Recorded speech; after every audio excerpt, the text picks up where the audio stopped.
Hello everyone, तो कैसे हैं आप सब और आपका बहुत बहुत स्वागत है हमारे इस यूट्यूब चैनल। इसका नाम है जाबिश फिजिक्स और न्यूटन्स लॉज ऑफ मोशन के सीरीज ऑफ लेक्चर के इस लेक्चर में हम समझेंगे न्यूटन सेकंड लॉ को। और लेक्चर फ्लो कुछ इस तरह है कि हम सबसे पहले समझेंगे मोमेंटम को, और फिर मोमेंटम को समझने के बाद हम उसके फॉर्मूला को समझेंगे, फिर फॉर्मूला को समझने के बाद हम समझेंगे कि न्यूटन सेकंड लॉ का जो कॉन्सेप्ट है वो किस सिचुएशन पर है। तो पहले हम लोग सिचुएशन समझेंगे, फिर उस सिचुएशन से हम न्यूटन सेकंड लॉ के स्टेटमेंट को लिखेंगे और समझेंगे, फिर स्टेटमेंट से हम उसी स्टेटमेंट को फिर हम मैथमेटिकली रिप्रेजेंट करेंगे, और फिर मैथमेटिकली रिप्रेजेंट करने के बाद उससे हम फाइनली फॉर्मूला लेकर आएंगे F is equal to D P vector by D T, या F is equal to delta P vector by delta T, या F is equal to mass into acceleration. और फिर हम लोग क्वेश्चन करेंगे सिंगल ब्लॉक प्लेन सरफेस पर question करेंगे कि मल्टीपल फोर्सेस अगर काम कर रहा होगा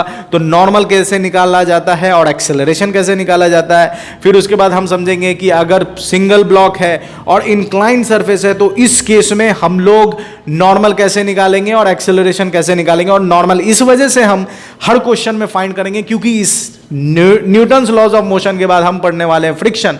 तो फ्रिक्शन में फॉर्मूला होता है फ्रिक्शन का म्यू इंटू एन को। म्यू क्या है? Coefficient of friction. वो फ्रिक्शन में आप समझेंगे कि कोफिशिएंट ऑफ फ्रिक्शन क्या होता है। तो फॉर्मूला होता है फ्रिक्शन का coefficient of friction into normal reaction. तो वहां नॉर्मल रिएक्शन जरूर नॉर्मल रिएक्शन मिलेगा और उसको फाइंड करना होगा। तो क्यों ना हम उस नॉर्मल की आदत इसी से लगा ले ताकि वहां हमको बस कोफिशिएंट ऑफ फ्रिक्शन से मल्टीप्लाई करने की देरी रहे और हम फ्रिक्शन फाइंड कर लें।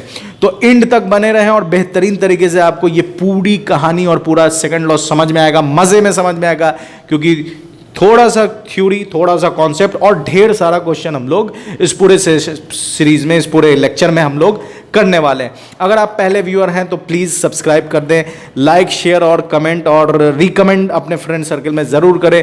बेहतरीन तरीके से आपका कॉन्सेप्ट क्लियर होने वाला है। न्यूटन्स लॉज ऑफ मोशन के सीरीज ऑफ लेक्चर का जितना भी लेक्चर है उन सारे लेक्चर का एक कंप्लीट प्लेलिस्ट बना है जिसका लिंक आपको डिस्क्रिप्शन बॉक्स में मिल जाएगा या फिर यहाँ आई बटन पर डिस्प्ले हो रहा है, तो आप जाकर देख सकते हैं और अपने नॉलेज को बढ़ा सकते हैं। तो चलिए शुरू करते हैं। ये तो देखो, अभी जो हम लोग बात करेंगे वो किस मुद्दे पर बात करेंगे? Newton's second law. लेकिन न्यूटन सेकंड लॉ समझने के लिए हमें जरूरी है कि हम एक टर्म समझे जिसको क्या बोल रहे हैं? मोमेंटम। मोमेंटम एक्चुअली में होता क्या है? तो मोमेंटम को हम ऐसे डिफाइन करते हैं कि मोमेंटम इज इक्वल टू, इसका सिंबल होता है P, कैपिटल P। तो मोमेंटम P बराबर फॉर्मूला होता है mass into velocity. Mass into velocity. Mass into velocity कहने का मतलब कि अगर कोई ऑब्जेक्ट है तो उसके पास मास होगा ही, बिना मास का तो कोई ऑब्जेक्ट एग्जिस्ट नहीं करता। अब जब उसके पास मास है और वो मोशन में है तो जाहिर सी बात है कि कोई भी ऑब्जेक्ट जब मोशन में होगा तो उसके पास क्या होगा? वेलोसिटी, क्योंकि मोशन मतलब वेलोसिटी। रेस्ट में तो वेलोसिटी होती नहीं है, तो मोशन है तो मोशन है, इसका मतलब कि उसके पास क्या है? वेलोसिटी। अब इस मास और वेलोसिटी को अगर हम कंबाइंड करके बोलें तो ये क्या कहलाएगा? हमारा मोमेंटम। मतलब मास और वेलोसिटी को कंबाइन करके बोलेंगे तो ये क्या कहलाएगा? मोमेंटम। ठीक है, तो मोमेंटम के बारे में थोड़ा और डिटेल समझ लेते हैं। मोमेंटम क्या है? तो it is the product of mass and velocity. ये कैसा क्वांटिटी है? तो it is scalar, it is vector quantity. ये कैसा क्वांटिटी? वेक्टर क्वांटिटी है।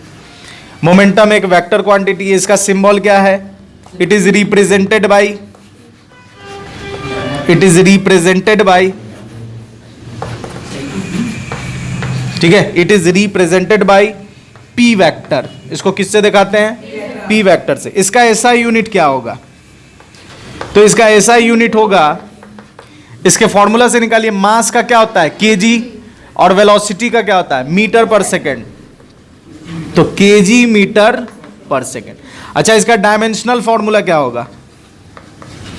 तो इट्स डायमेंशनल फॉर्मूला इज, इसी से निकल जाएगा डायमेंशनल फॉर्मूला। ये आप चैप्टर 1 में 2 में ही पढ़े थे, यूनिट एंड डायमेंशन में।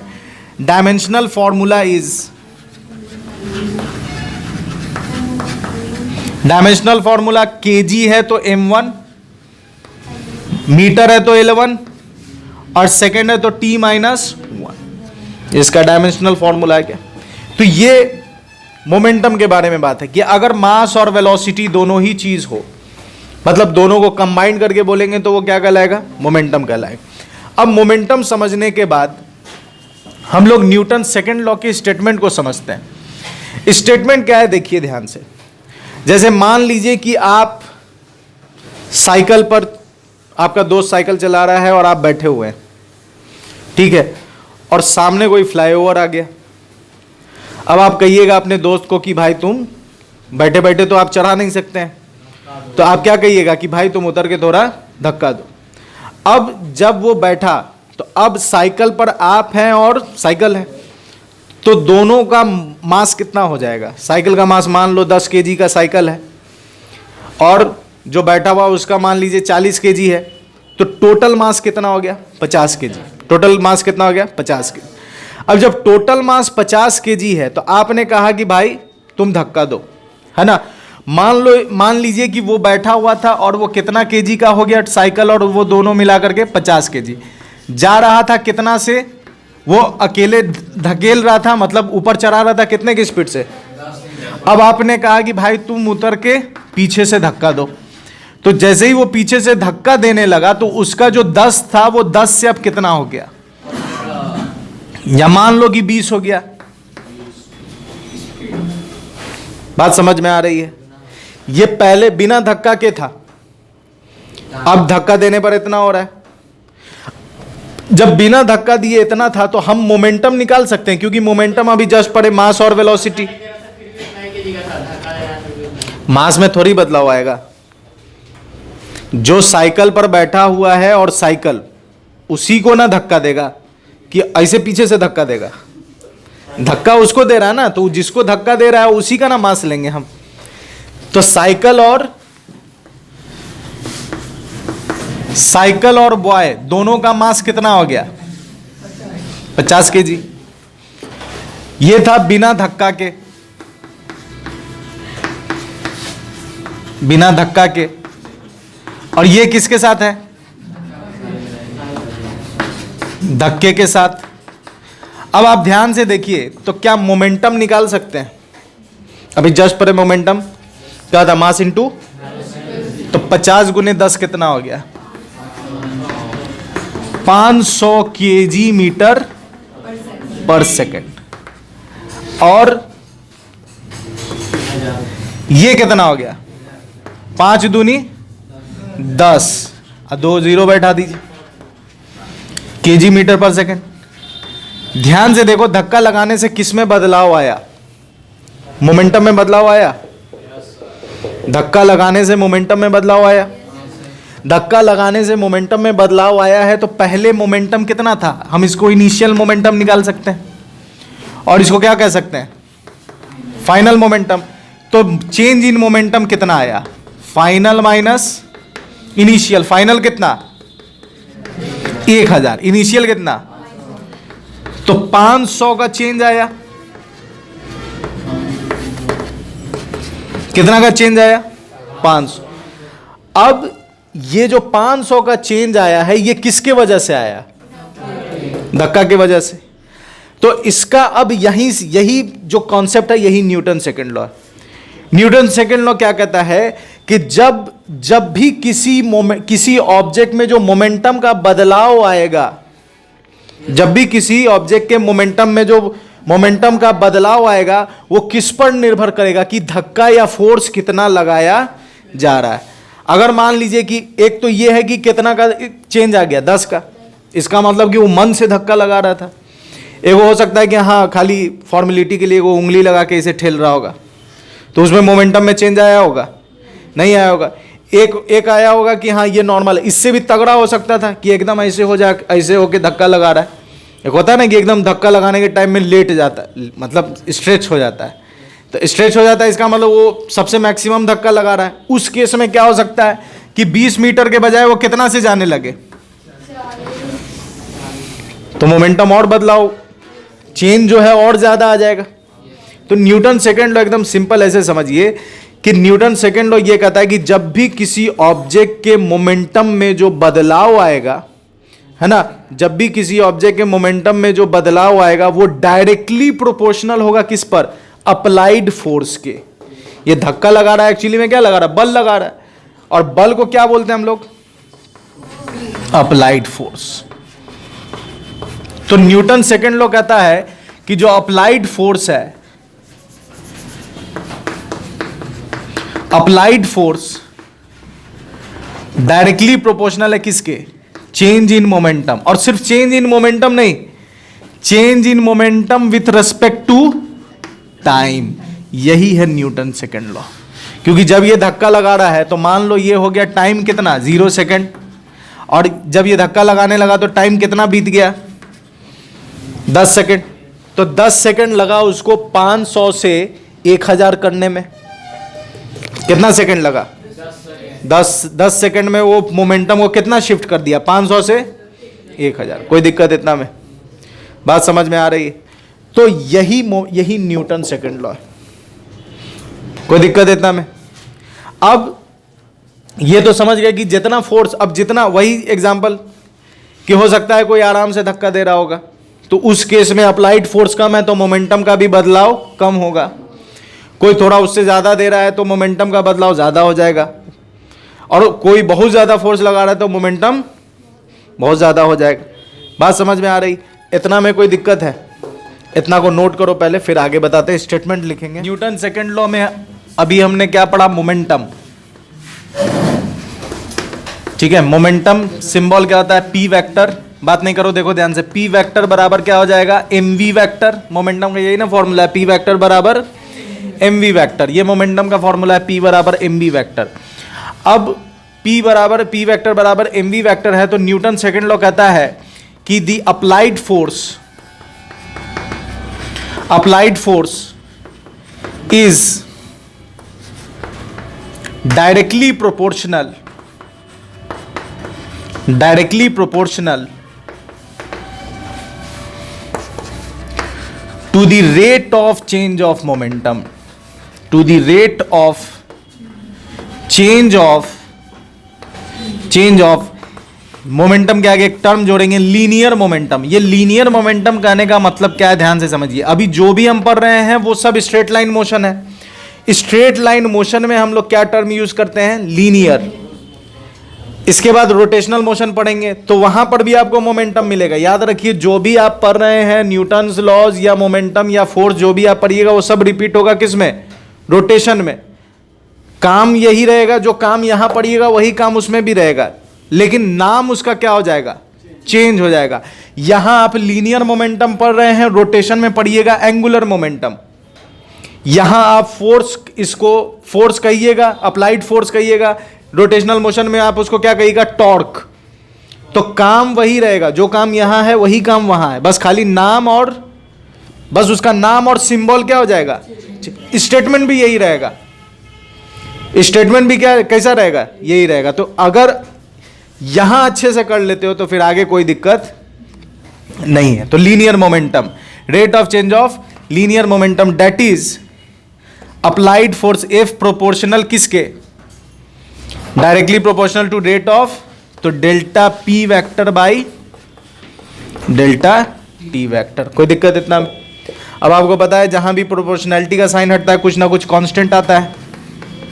यहां कांस्टेंट कितना आया, के, और इस के का वैल्यू कितना हो जाएगा, के का वैल्यू 1 लेते हैं, वेयर के बराबर 1 किसी भी सिस्टम में, के बराबर 1 इन एसआई सिस्टम में भी और सीजीएस सिस्टम में भी। तो के का वैल्यू 1 पुट करेंगे तो एफ वेक्टर बराबर क्या आ गया, delta P vector by delta T. इससे अब एक पॉइंट समझेंगे फिर हम लोग आगे बढ़ेंगे। अब ध्यान से देखिए, जो फोर्स है उसका डायरेक्शन और चेंज इन मोमेंटम, इस दोनों का डायरेक्शन क्या होगा, सेम होगा। मतलब direction of force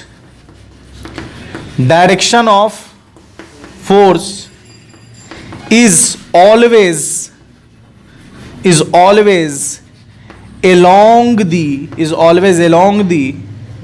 along the change in, along the direction of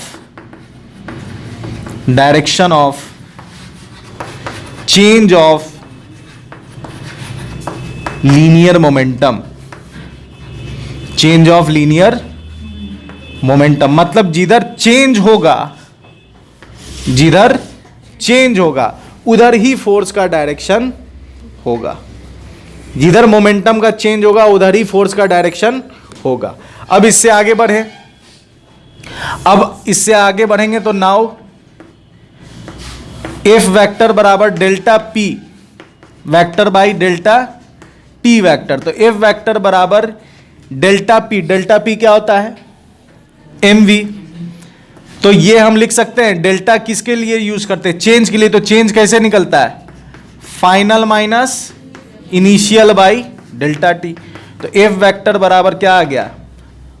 M V. Final momentum कैसे लिखाएगा? M V minus initial momentum कैसे लिखाएगा? M into U. Initial velocity को यू से दिखाते हैं बाई डेल्टा टी। तो एफ वेक्टर बराबर एम दोनों में से कॉमन हो जाएगा, ये वेक्टर है तो इसको भी वेक्टर, तो ये आ गया V vector minus U vector by T.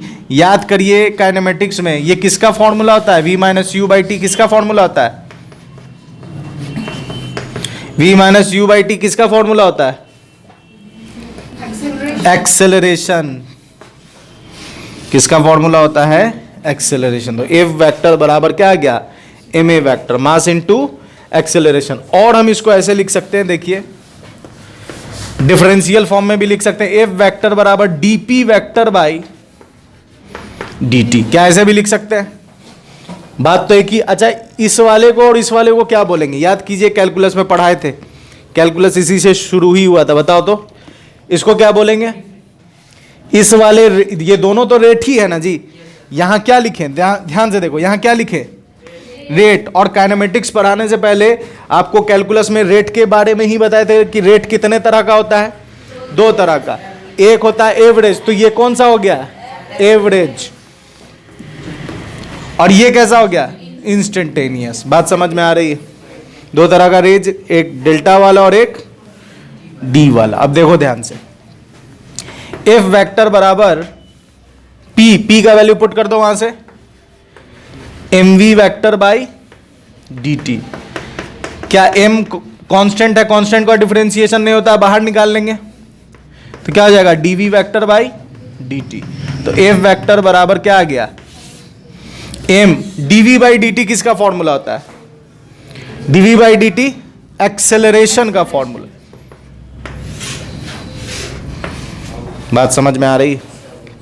कोई दिक्कत इतना में? तो फोर्स का फॉर्मूला ए बराबर एम ए कैसे आया? तो सबसे पहले न्यूटन के स्टेटमेंट को लिखे। ये स्टेटमेंट कहां से आया? तो ये एग्जांपल दिए धक्का वाला, उस धक्का से आपको क्लियर हुआ होगा कि हाँ वाकई में जितना फोर्स लगाइएगा उतना उसके मोमेंटम में बदलाव आएगा, जितना कम लगाइएगा उतना कम बदलाव आएगा, जितना ज़्यादा लगाइएगा उतना। उस सिचुएशन से ये स्टेटमेंट समझ में आया। इस स्टेटमेंट को हमने मैथमेटिकली लिखा और मैथमेटिकली लिखकर जब हम आगे बढ़े तो हमको फॉर्मूला मिल गया एफ वेक्टर बराबर मास इनटू एक्सेलरेशन। और यहाँ पर एक्सेलरेशन या इस वाले रिजल्ट से क्या मिल रहा है हमको कि फोर्स का डायरेक्शन उधर होगा जिधर किसका डायरेक्शन होगा? चेंज इन डायरेक्शन ऑफ किसका? Change in linear momentum. बात समझ में आ रही है? इसको नोट कीजिए। पहले वाले लेक्चर में जितने भी सवाल हमने किए उसमें नेट फोर्स कितना था? 0। क्यों 0 था? क्योंकि ये था न्यूटन्स फर्स्ट लॉ पर। लेकिन अभी जितना भी हम सवाल करेंगे उसमें एफ नेट 0 नहीं होगा, क्योंकि ये है Newton's second law. Newton second law मतलब कि इसमें फॉर्मूला न्यूटन सेकेंड लॉ क्या कहता है? मास इनटू एक्सेलरेशन। तो एक्सेलरेशन होगा, और एक्सेलरेशन होगा मतलब नेट फोर्स क्या है? 0 नहीं है। तो ये बात हमको समझ में आ रही है। अब क्वेश्चन देखते हैं कि एक 5 kg का ब्लॉक रखा गया और इस पर फोर्स लग रहा है इधर कितना? 10 न्यूटन। 10 न्यूटन फोर्स, और ये एंगल बना रहा है कितना? 37 डिग्री। ठीक है। आपसे कहा गया कि find normal reaction, find normal reaction and acceleration, find normal reaction and acceleration, ये दो चीजें हमें निकालनी है। अब एक चीज अभी से ही हम लोग करेंगे, क्या क्या, ध्यान से देखिए। जितना भी सवाल करेंगे उस सब सवाल में हम नॉर्मल रिएक्शन फाइंड करेंगे, नॉर्मल रिएक्शन जरूर फाइंड करेंगे। क्यों नॉर्मल रिएक्शन जरूर फाइंड करेंगे? इस वजह से क्योंकि आगे इसके बाद हम लोग पढ़ने वाले हैं फ्रिक्शन। इसके बाद क्या पढ़ेंगे हम लोग? फ्रिक्शन। और फ्रिक्शन का फॉर्मूला होता है, फ्रिक्शन का फॉर्मूला होता है म्यू इंटू एन, और ये एन एक्चुअली में यही है। तो इसके बाद हम लोग पढ़ने वाले हैं फ्रिक्शन, और फ्रिक्शन बराबर क्या होता है? Mu into N. तो एन निकालने आने रहेगा तो बस हम क्या कर देंगे? म्यू से उसको मल्टीप्लाई कर देंगे, तो हमको क्या मालूम हो जाएगा? फ्रिक्शन। तो एन निकालने से हम किसके लिए तैयारी कर रहे हैं, या किसके लिए तैयार हो रहे हैं? फ्रिक्शन के लिए। बात समझ में आ रही है? इसलिए जितना भी सवाल होगा उन सारे सवाल में हम किसको निकालेंगे? नॉर्मल को निकालेंगे। ठीक है, अब आते हैं इस पर दूसरी चीज की। जैसे ही 37 डिग्री दिखे, आपको पहला काम क्या करना है? ट्रायंगल बना लेना है। इधर लिखना है 53, 5 और 3 छिटका दीजिए, और इधर बचा 37। ये 90 डिग्री होगा, तो ये आ गया 4। अब ये पूरा वेक्टर है, ध्यान से देखो। अगर तो इसको सॉल्व करना है तो सॉल्व करेंगे कैसे? देखिए, फिगर बना लेते हैं। तो आपको कल FBD बताए थे पिछले लेक्चर में। FBD बना भी सकते हो, नहीं भी बनाओगे तो भी काम चलेगा, लेकिन बना ही लेते हैं। ये 5 kg यहां पर। सबसे पहले एक्स एक्सिस और वाई एक्सिस ड्रॉ कर लीजिए। ठीक है, 5 kg है, ये 5 kg का ब्लॉक यहां पर है। इस पर नीचे कितना लगेगा? mg लगेगा, वेट लगेगा ना जी, mg नीचे लगेगा। 20 न्यूटन फोर्स इधर लग रहा है, 10 न्यूटन। ये 37 डिग्री, तो आपको पता है कि इधर आएगा cos 10 cos 37। तो 10 और cos 37 वहां से निकालिए, कितना हो जाएगा? 4/5। तो 5 दूनी 10, कितना आ गया? 8 न्यूटन। इधर कितना लग रहा है? 8 न्यूटन। ऊपर क्या आएगा? 10 sin 37। ठीक है, 10 sin 37, तो 10 और sin 37 वहां से निकालिए तो कितना आ जाएगा? 3/5। तो 5 दूनी 10, तो कितना आ गया? 6। तो ऊपर कितना लग रहा है? 6 न्यूटन। बस यहां यहीं पर सवाल खत्म नहीं हुआ। हमें क्या निकालना है? तो आपको पता है कि अर्थ ऊपर क्या लगाएगा? नॉर्मल। तो साथ में यहां नॉर्मल भी होगा, तो उसको भी हम दिखा दिए। कोई दिक्कत इतना में? अब ध्यान से देखो, तो हम सिर्फ काम करेंगे किसके लिए? Along Y axis. किसके लिए काम कर रहे हैं? Y axis. एक्सिस ले लिया। अब इस एक्सिस पर देखो, n और 6 किधर लग रहा है? तो n + 6 बराबर नीचे। नीचे कितना? mg। आपको पता है मास कितना दिया हुआ है? 5। g कितना? 10। तो कितना हो गया? 50। और n प्लस कितना? 6 न्यूटन। 6 उधर गया तो कितना हुआ? 50 - 6 कितना आ गया? 44। तो नॉर्मल रिएक्शन कितना आ गया? 44। नॉर्मल निकाल लिए। अब आपसे पूछ रहा है क्या निकालना है? एक्सेलरेशन। एक्सेलरेशन, तो इधर कितना फोर्स लग रहा है? क्योंकि भागेगा इधर। ध्यान से देखो, जब तुम फोर्स इधर लगाओगे तो ये पूरा बॉडी इधर मूव करेगा कि इधर मूव करेगा? राइट मूव करेगा कि लेफ्ट मूव करेगा? राइट। तो इसका एक्सेलरेशन किधर होगा? राइट साइड होगा।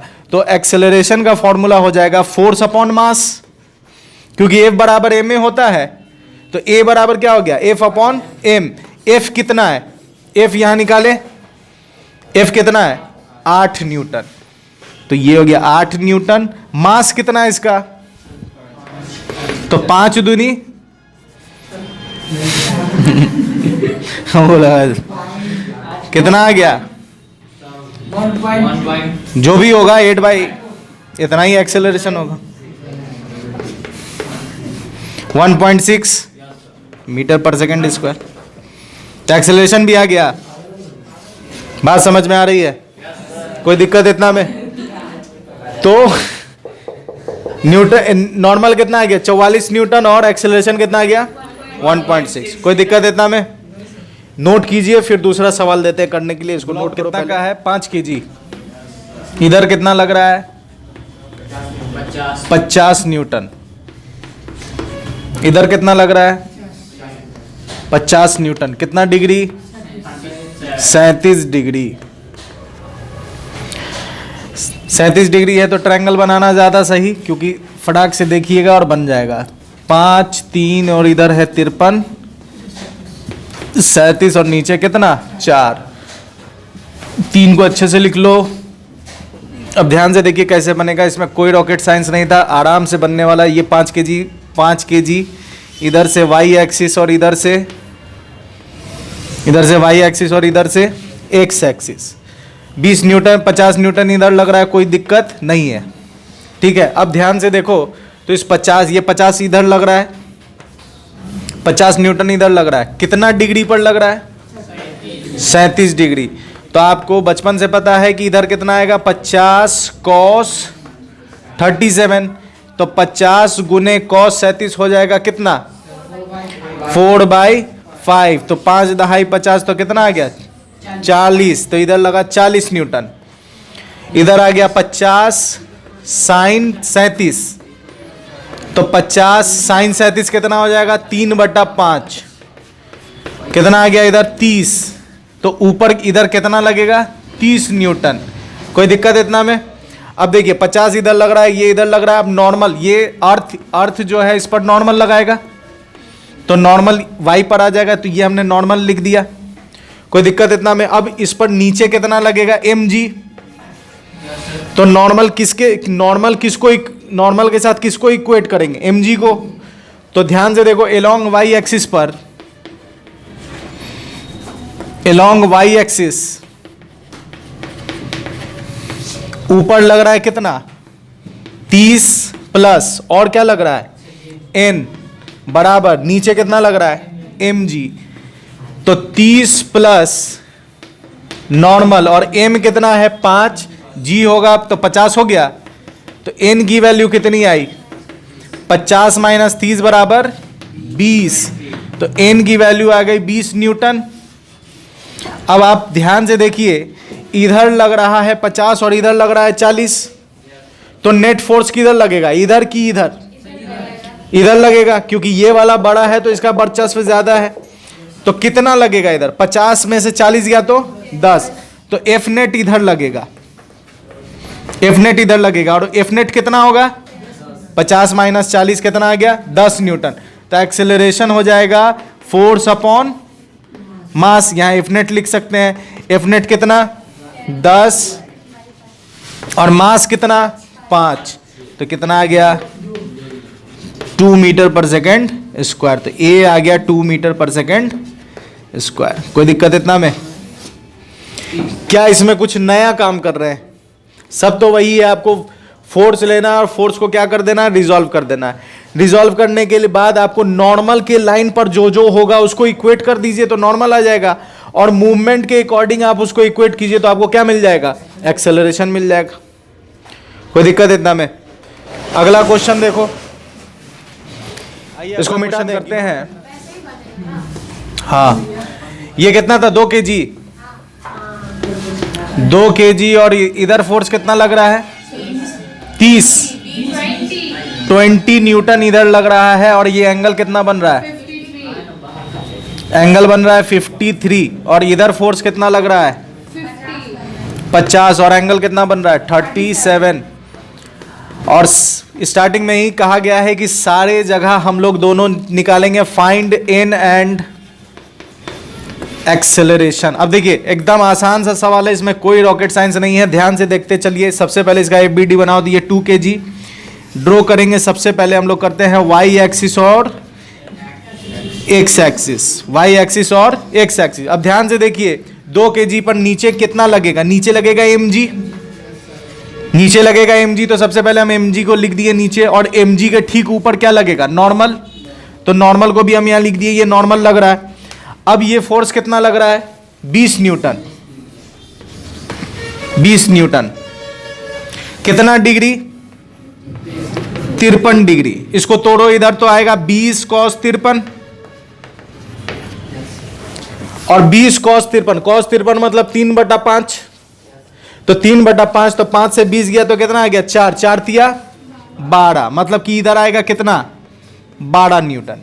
ऊपर कितना आएगा, ऊपर कितना आएगा, तो ये हो जाएगा 20, ऊपर आएगा 20 sin 53, तो 20 sin 53 का वैल्यू डालो तो 4/5, तो 5 चौके 20, 4 चौके 16, तो 16 न्यूटन इधर आया। अब इसको लीजिए 50 न्यूटन इधर लग रहा है, ये कितना है 37, तो इधर आएगा 50 cos 37 डिग्री। तो 50 cos 37, तो 50 cos 37 कितना हो जाएगा 4/5, तो 5 से 50 गया 10, कितना आ गया 40। तो इधर कितना आ जाएगा 30 आ जाएगा। वही साइन डाल देंगे, साइन 37 डालेंगे तो 30 आएगा। अब कितना आ गया, अब एक साफ सुथरा फिगर, सेम टू सेम एक साफ सुथरा फिगर बनाओ, साफ सुथरा फिगर बनाओ। सिर्फ हम इधर कितना लग रहा है 12 न्यूटन, 12 न्यूटन, इधर कितना लग रहा है 40 न्यूटन। साफ सुथरा फिगर जिसमें सिर्फ फोर्स। ऊपर कितना लग रहा है, एक एन लग रहा है, एक 16 न्यूटन लग रहा है, और दूसरा क्या लग रहा है 30 न्यूटन लग रहा है। नीचे कितना लग रहा है, वाहिद लग रहा है mg। mg का वैल्यू पुट कर दो, दो m कितना है 2, g कितना 20। अब ध्यान से देखिए, आप आसानी से इसका काम कर सकते हैं। ये y एक्सिस और ये x एक्सिस। तो सबसे पहले लेंगे along y एक्सिस, देखते चलो along y axis, along y axis. तो ध्यान से देखिए, ऊपर कितना है n प्लस 16 प्लस 30 बराबर कितना 20। तो n कितना आ जाएगा 20, 16 30 कितना हो जाएगा 46। तो n कितना आ गया -26 न्यूटन। n कितना आ गया -26 न्यूटन। यह आंसर सही है कि क्वेश्चन गलत है? ये क्वेश्चन तो सही है, ये आंसर सही है कि गलत है, ये बताओ हमको। एक इस क्वेश्चन से एक नया कॉन्सेप्ट आप समझ लीजिए, दिमाग में बैठा लीजिए कि जो नॉर्मल होगा इज में 0 and positive, it never negative. ये कभी भी निगेटिव नहीं होगा। नॉर्मल जब भी होगा या तो 0 होगा या फिर पॉजिटिव होगा, निगेटिव नहीं होगा। अगर निगेटिव आ रहा है तो आपको थोड़ा वहां पर सोचना पड़ेगा कि आप कुछ गड़बड़ी कर रहे हैं। ध्यान से अब देखिए, ऊपर कितना लग रहा है, ऊपर कितना लग रहा है 16 30। अभी तुम n को अगर छोड़ दो, n को कुछ देर के लिए भूल जाओ, तो 16 30 कितना हुआ इस दोनों का जोड़ 46। नीचे कितना लग रहा है 20। अब आप बताइए कि जो ब्लॉक पर, ये जो ब्लॉक है इस पर ऊपर नॉर्मल को छोड़ दें, तो नॉर्मल को छोड़ देंगे तो ऊपर कितना लग रहा है 46, और नीचे कितना लग रहा है 20। आप बताइए ब्लॉक जमीन पे रहेगा कि ऊपर चला जाएगा? ऊपर चला जाएगा। अब ब्लॉक ऊपर चला गया, जब ब्लॉक ऊपर चला गया है तो अब ये कांटेक्ट में है क्या? ये ब्लॉक था, इस पर ऊपर लग रहा है 46 और नीचे लग रहा है 20, तो ऊपर वाला फोर्स ज्यादा है। कितना ज्यादा है 26 ज्यादा है। तो 26 क्या करेगा, इसको लेकर ऊपर चला जाएगा। जब इसको लेकर ऊपर चला जाएगा तो क्या ये सरफेस के कांटेक्ट में रहा? जब कांटेक्ट में रहेगा ही नहीं तो नॉर्मल लगेगा ही नहीं। बात समझ में आ रही है? जब कांटेक्ट में रहेगा ही नहीं तो नॉर्मल का क्या कंडीशन बताए थे कि दो सरफेस आपस में कांटेक्ट में होना चाहिए। ये तो लेके ऊपर चला गया, ऊपर चला गया तो ऐसा थोड़ी कि जमीन अब यहीं से नॉर्मल लगाएगा, ऐसा है क्या? नहीं है। कांटेक्ट में होना जरूरी है तभी नॉर्मल लगेगा, नॉर्मल नहीं तो नहीं लगेगा। तो यहां पर हम इसे अब नॉर्मल नहीं कहेंगे, अब ये नॉर्मल नहीं कहलाएगा क्योंकि ये ऊपर जा रहा है। अब हम इसको क्या कहेंगे, एफ नेट। बात समझ में आ रही? एन हमेशा क्या होगा, हमेशा नहीं, या तो 0 या फिर पॉजिटिव, ये कभी निगेटिव नहीं होगा। यहां पर जो हमने पहले एन लिखा है वो एन एक्चुअली में नहीं होगा, वो एक्चुअली में क्या हो जाएगा, एफ नेट। बात समझ में आ रही? तो एन ना करके क्या कर देंगे हम इसको, एफ नेट। अब ध्यान से देखिए, तो एफ नेट कितना आ गया, एफ नेट कितना आ गया -26। इसका मतलब ब्लॉक बनाइए फिर से। 2 kg का ब्लॉक, ऊपर कितना लग रहा है 26 न्यूटन। ऊपर कितना लग रहा है 26 न्यूटन। अब एक्स एक्सिस पर आओ, वाई एक्सिस का काम खत्म, वाई एक्सिस का काम खत्म। अब किस पर आइए, देखो इधर लग रहा है 40 और इधर लग रहा है 12, तो नेट फोर्स किधर लगेगा, इस तरफ लगेगा। कितना लगेगा, तो 40 में से 12 माइनस करो तो कितना होगा 28, तो 28 नेट फोर्स इधर लग रहा है कितना, ये 12 न्यूटन। इधर नेट फोर्स कितना लग रहा है, 28 न्यूटन। कोई दिक्कत इतना में? अब ध्यान से देखो, 26 ऊपर लग रहा है, 28 ऊपर लग रहा है, तो अब आपको वेक्टर वाला काम कर सकते हैं। याद कीजिए, आर स्क्वायर बराबर A square plus B square plus 2ab cos theta. Theta दोनों के बीच में कितना, 90, तो आर स्क्वायर बराबर A square plus B square. ए कितना है, या इसको ऐसे लिख सकते हैं, net force F1 square plus, ये y वाला है तो Fy कर दो, Fy square plus Fx square. Fy कितना, 26 का स्क्वायर प्लस 28 का स्क्वायर, तो ये क्या आ गया, Fnet। तो Fnet आ गया रूट अंडर 26 का स्क्वायर प्लस 28 का स्क्वायर। अब इसको सॉल्व कीजिए, सॉल्व करने के बाद जो आएगा तो हम क्या कर देंगे, एक्सेलरेशन निकालेंगे, Fnet अपॉन m। Fnet कितना आया, तो a बराबर आ जाएगा, Fnet कितना आया, इसको सॉल्व करने पर जो भी आए तो इसी को लिख दो, सॉल्व कर लेना अपना घर पर। 26 स्क्वायर प्लस 28 स्क्वायर, मास कितना, 2 kg। बात समझ में आ रही है? यह आपका क्या निकल कर आ गया, एक्सेलरेशन। तो इस सवाल से आपको ये एक चीज ये मालूम चला कि नॉर्मल हमेशा क्या होगा, या तो 0 या फिर पॉजिटिव। अगर ये निगेटिव है तो आपको तुरंत दिमाग लगाना होगा कि आप कहीं ना कहीं क्या कर रहे हैं, मिस्टेक कर रहे हैं। बात समझ में आ रही है? और नॉर्मल अगर निगेटिव है इसका मतलब आपको सोचना पड़ेगा, और वहां पर नॉर्मल की जगह ना लिखकर हम क्या लिख देंगे, Fnet। बात समझ में आ रही है? कोई दिक्कत इतना में? नोट कीजिए इसको, फिर हम लोग कुछ और। चलिए देखिए, अभी तक जितना सवाल, जितना क्वेश्चन किया उसमें ब्लॉक कितना था, सिंगल ब्लॉक था, और सरफेस कैसा था, प्लेन। सरफेस कैसा था, प्लेन। अब जो हम लोग काम करेंगे, इस तरह का सवाल आप कर सकते हैं। अब जो हम लोग सवाल करेंगे उसमें ब्लॉक कैसा रहेगा, सिंगल ही रहेगा, सिंगल ब्लॉक रहेगा, लेकिन सरफेस कैसा हो जाएगा, इनक्लाइंड सरफेस हो जाएगा, इनक्लाइंड। अब ध्यान से देखिए इसको, अब जो हम लोग करने वाले हैं वो ये है, सिंगल ब्लॉक और सरफेस इंक्लाइन। तो ये इंक्लाइन सरफेस, ये मान लीजिए कितना बना रहा है, थीटा, और ये है मास कितना, m। अब इस पर कितना फोर्स लगेगा, कैसे फोर्स लगेगा, तो आप अगर थोड़ा रिवाइज कीजिए पीछे जा करके, तो ये वेक्टर में मैंने कराया, याद अगर होगा रिजोल्यूशन में ऐसा कराया था, क्या ऐसा कराया था, ये थीटा है तो ये थीटा, फिर ये थीटा हो जाएगा, हर अल्टरनेट क्या हो जाएगा, थीटा हो जाएगा। फिर ये भी कराया था, उसमें अंदर इधर वाला थीटा ले लो, तो ये थीटा हो गया, तो ये थीटा, तो हर अल्टरनेट क्या हो जाएगा, थीटा हो जाएगा। इस तरह का काम मैंने वेक्टर में कराया था। अब ध्यान से देखिए, रिलेट कीजिए, तो ये वही है। अब ये वही है, तो थीटा कौन सा बन रहा है, कौन वाला हम ड्रॉ करेंगे, ये किससे मिल रहा है, इस वाले से मिल रहा है, तो इसको मिटा देते हैं, जगह हो जाएगा और समझ में भी आएगा फिर। अब ध्यान से देखिए, इसी फिगर को एकदम अच्छे से यहां बना दिया, ये थीटा, ये ब्लॉक।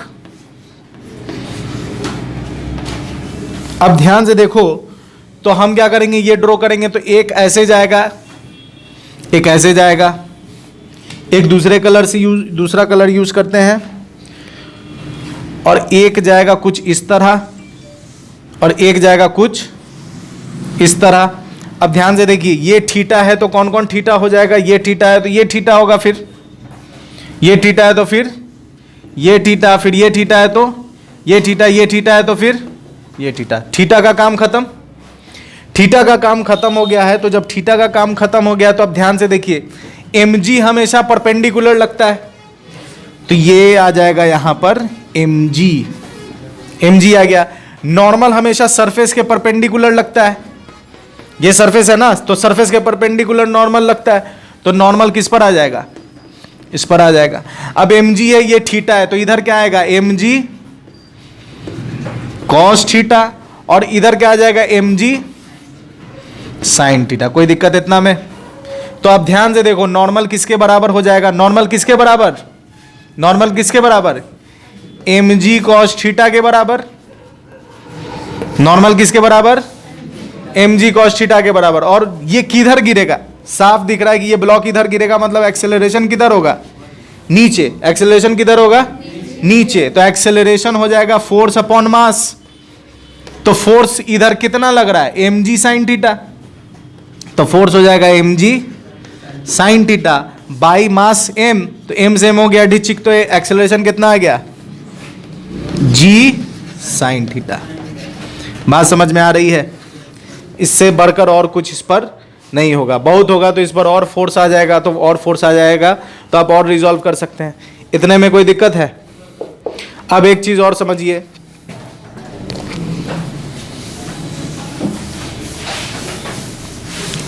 अब एक चीज और समझते हैं।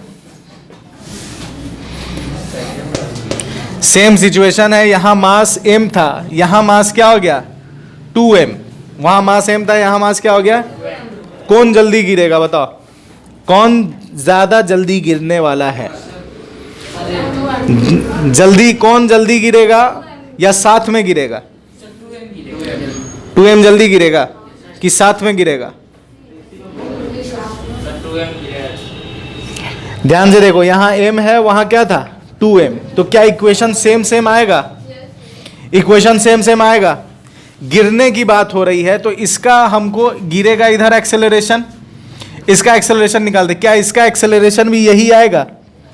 ध्यान से देखो तो इधर लग रहा है कितना 2mg, यहां लग रहा है ना जी mg लग रहा है, यहां 2mg। नॉर्मल इधर लगेगा, इधर ये थीटा है तो ये थीटा हुआ, तो यहां भी ये थीटा, ये हो जाएगा 2mg cos थीटा। इधर क्या लगेगा 2mg sin थीटा। तो n किसके बराबर, 2mg cos थीटा के बराबर, 2mg cos थीटा के बराबर। और एक्सेलरेशन कितना हो जाएगा, तो एक्सेलरेशन बराबर फोर्स अपॉन मास। फोर्स कितना है 2mg sin theta, 2mg sin theta by mass कितना 2m। तो 2m से 2m क्या हो गया ढिच्चिक, तो a बराबर कितना आ गया g sin थीटा। क्या दोनों का एक्सेलरेशन सेम है कि अलग अलग, सेम है, तो दोनों साथ साथ गिरेगा, मास पर डिपेंड नहीं करेगा। बात समझ में आ रही है। स्टार्टिंग में किसको लिए थे, गेंडा और बकरी को लिए थे क्या। तो अगर मान लो गेंडा और बकरी है तो कौन दोनों साथ साथ गिरेगा, ऐसा कोई ये जरूरी नहीं है कि गेंडा जल्दी आ जाए और बकरी लेट से आए, दोनों साथ साथ गिरेगा। लेकिन रोकने में ज्यादा किसको मेहनत करना पड़ेगा, ज्यादा मेहनत किसको करना पड़ेगा, गेंडा को। वो अलग चीज है, वो फोर्स अलग चीज। बात समझ में आ रही है, कोई दिक्कत इतना में, इसको नोट कीजिए फटाक से, जो हम लोग कर लेते हैं जल्दी से, ठीक है। सिंगल ब्लॉक इंक्लाइंड सरफेस आसानी से करेंगे, कोई इसमें घबराने वाली बात नहीं है। आपको कॉन्सेप्ट समझ में आ गया होगा कि किस तरह से सवाल बनाया जा रहा है। तो सबसे पहले पहला बनाते हैं। सबसे पहले ये ड्रॉ कर लीजिए, तो ये हो गया आपका 37 डिग्री FBD। बना भी सकते हैं, नहीं भी बनाएंगे तो भी आपका काम चल जाएगा। ये 5 kg है, ठीक है, ये 5 kg है, तो 5 kg है तो 20 न्यूटन इधर लग रहा है, तो ये 20 न्यूटन इधर लगा, ठीक है। बेहतर है कि आप एक्स एक्सिस और वाई एक्सिस ड्रॉ कर लीजिए। ये हो गया वाई एक्सिस और ये हो गया एक्स एक्सिस, ठीक है। एक्स एक्सिस कितना लग रहा है इधर 20 न्यूटन लग रहा है, ठीक है। अब आपको अभी जस्ट मैंने बताया है कि इसका mg लगेगा ठीक इधर, ठीक है, mg लगेगा इधर। ये 37 है तो ये भी कितना हो जाएगा 37 डिग्री, तो ये आ जाएगा mg cos 37 डिग्री, और ये आ जाएगा आपका mg sin 37 डिग्री। और आपको पता है ना कि सरफेस के परपेंडिकुलर नॉर्मल लगता है, तो ये हो गया नॉर्मल। अब क्या था इसमें, अब क्या था, लेकिन एक काम और करना पड़ेगा, ध्यान से देखिए, अब थोड़ा समझना है। इससे पहले वाले में इस पर कोई फोर्स नहीं लग रहा था, लेकिन अब फोर्स लग रहा है। अब जब इसमें फोर्स लग रहा है तो हम क्या करेंगे, अब जब इसमें फोर्स लग रहा है तो इस 20 न्यूटन को भी रिजॉल्व करना पड़ेगा।